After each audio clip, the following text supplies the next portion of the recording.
Hey everyone. So I want to start off this video first of all by saying that every Canadian should be very upset with what CPAC allowed here on August 19th, 2024. Are there no policies, decorum, or rules regarding who can go up and speak at this podium within our government? Can white nationalists go up there and start spewing their hate and racism and promote their events? Like, I don't get this. I don't understand why this is allowed. And I will be composing a letter, and I think everybody should be writing letters complaining about this. This shouldn't have been allowed at all, period. Watch this. Good evening. My name is Kareem Tadros. I am here as a concerned parent to speak about a very serious issue that affects our children in Canada. But I do not speak alone. I speak also on behalf of the tens of thousands of parents from my city in the Greater Toronto Area, as well as the hundreds of thousands of parents across Ontario, and even the million parents across the rest of our great nation. I can speak confidently about these numbers because these were the parents who came together and coordinated and communicated and pulled off what we now know as the million-person march that took place last year on September 20th.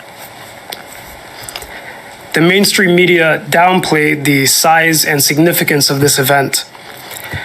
But as one of the organizers, I saw videos of the mass amount of parents who came together to voice their concerns about radical indoctrination taking place in our school system. We outnumbered them in a good chunk of cities, and so his numbers are wrong.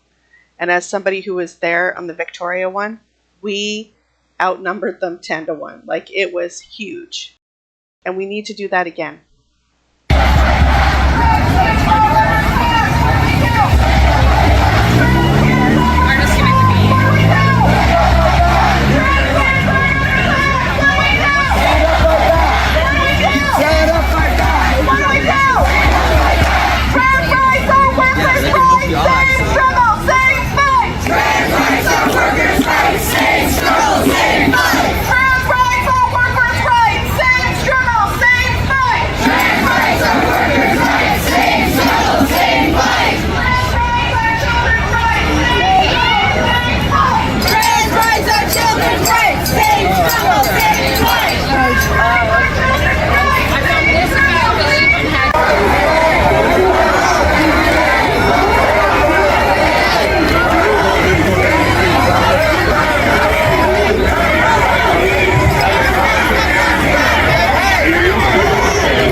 These parents came together and they showed up because they are fed up.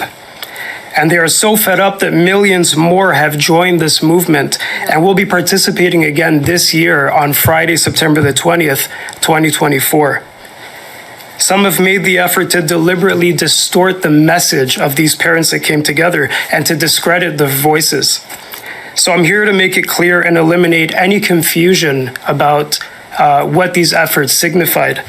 We are not homophobic, we are not transphobic, and we are not anti-LGBTQ. The proof can be found in the very vocal detransitioners and members of the Pride community who stood by and joined us in this movement as well. Our message, to reiterate so that it is never twisted again in the media, is very clear. We stand firmly against the deliberate wave of radical sexualization of children that is becoming very commonplace in Canada, not just in our education system, but in Canadian culture as well. We stand against the deliberate effort to radicalize and normalize this throughout education. We stand against public nudity in public spaces and at family events. We stand firmly against the endangerment of women and children in shared bathrooms and changing rooms. So he's not homophobic, but he's saying that children are being sexualized outside of the home, not even at schools, not even in our education system, but everywhere. And he's talking about the 2S LGBTQI plus community and the trans community when he says this. He's also saying that women and children are not safe in washrooms or change rooms when he's talking about the 2S LGBTQIA plus community. that looks like a fear to me. Like you're afraid that something's going on in the bathrooms, which it's not, by the way, just so everybody knows that is not happening. Also, if you think that children are being sexualized outside the home, not only in schools, which it's not happening in schools, it's not happening outside the home, in regards to the 2S LGBTQIA plus community, that's a fear. You look afraid to me. Maybe homophobic? Transphobic? Yeah, you're homophobic. He's against public nudity at family-friendly events. Yeah, well, so is everybody else. Pride has always been a protest. It's never been a family-friendly event. It's never been like that. People just started bringing their families, and the 2S LGBTQIA plus community toned it down for families. Frankly, I have not seen a lot of nudity at all this year. There's been a few incidents, but a lot of those didn't have anything to do with the 2S LGBTQIA plus community or Pride. Again, just spreading fear and misinformation. The 2S LGBTQIA plus community has nothing to do with the nude bikers. Nothing. We stand for the rights of parents to have a say in their children's education and to raise them according to their values and their beliefs. These are not children of the state. According to your values and your beliefs, right? My values and my beliefs are for my children to learn how to be inclusive, for my children to care about other people, for my children to accept people for who they are, who they want to be, and don't judge people because of who they love. Those are my values. They're not the same as this person's values. Stop putting your values on me and my children. And parents do have a right to be involved in the decisions that concern their children. We will not stand by while our children are force-fed radical and dangerous ideologies. They do not align with our values, and they do not align with our God-given right to raise our children in the way that we see fit. You see fit. If you don't like it, pull your kids out of school and teach them the way you want them to be taught. They don't belong in the public school system. Sorry to say. Right? If your beliefs are religious beliefs that are going to oppress women and oppress people who are of a marginalized community, then you need to teach your kids in your own home.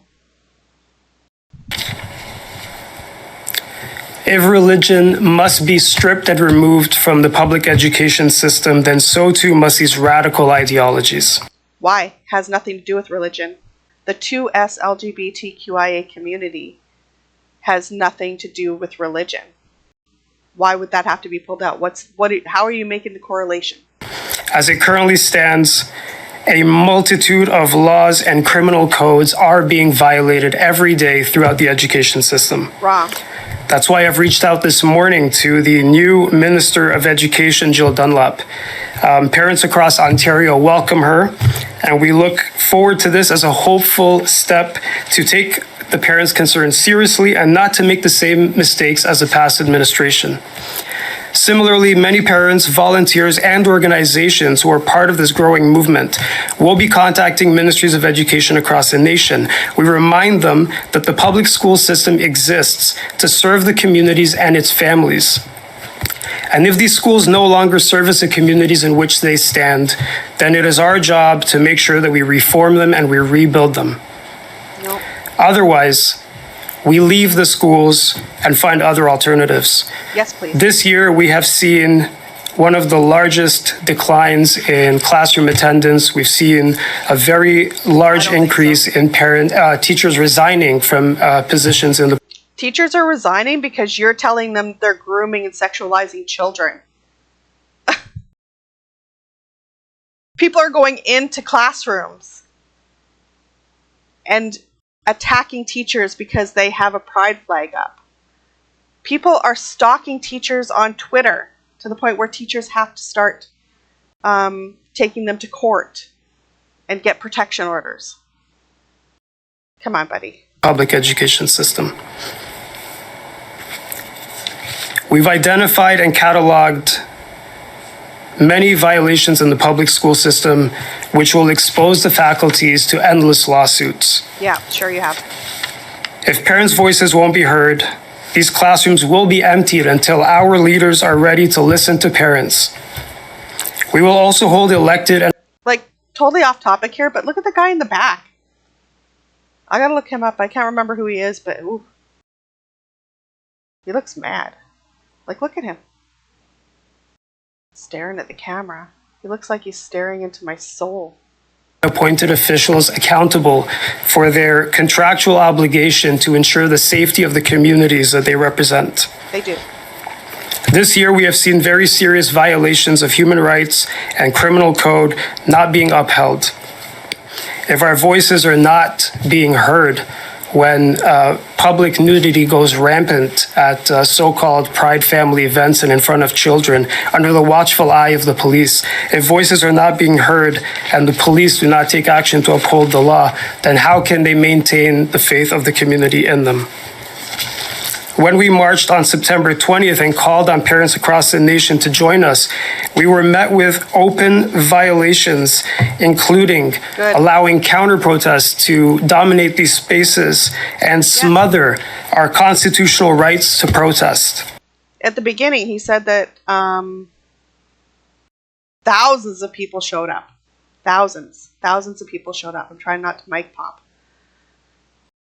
And now he's saying that there were counter-protests, and there shouldn't be counter-protests. Sorry. As long as you're having your protests, we're going to counter them. Stop crying about it. Hate speech laws were violated that went out and called parents as hateful bigots. On your side, that calling a person a bigot is not hate speech.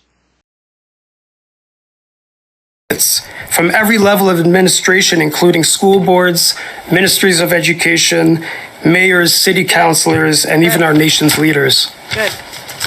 When millions of parents take to the streets again on Friday, September the 20th this year from coast to coast, we stand firmly in our belief that we do not oppress anyone else's beliefs. Yes, you do. We do not condemn anyone's lifestyle, even if we may not agree with it. You do. We maintain that it is our freedom as a diverse nation that is rich in culture, that we can disagree but still exist unified in peace and with respect for one another. Wrong. And that includes the respect for families and their God-given rights to protect and raise their children. We call on our leaders to do the right thing and restore the faith of our communities by finding the courage to stand out and speak up and uphold the law and to fight for the innocence of Canada's children. Thank you. Any questions?